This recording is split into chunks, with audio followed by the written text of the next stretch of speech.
Bumuhos sa malakas na ulan na nagdulot ng landslide sa mga probinsya sa norte, bunsod ng bagyong Maymay. Pinalalakas din ng bagyo ang habagat na magdamag namang nagpaulan sa Metro Manila. May report si Oscar Oida.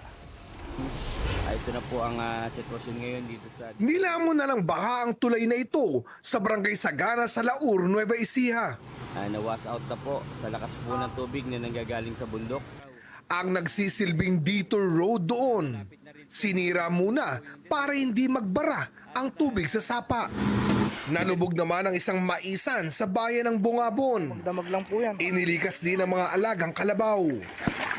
Isa ang Nueva Ecija sa mga direktang naapektuhan ng Bagyong Luis bago ito malusaw.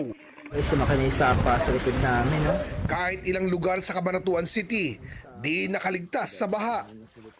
Bagyong Maymay naman ang nagpabaha sa ilang lugar sa Zambales. Sa Kalinga, landslide ang namerwisyo sa mga motorista. May natumbabang poste ng kuryente. May mga naitalaring landslide sa Kabugaw, Apayao, Suyo, Ilocos Sur, maging sa Kayapa, Nueva Vizcaya. Ulang dala ng habagat naman ang nagpapaulang magdamag sa Metro Manila.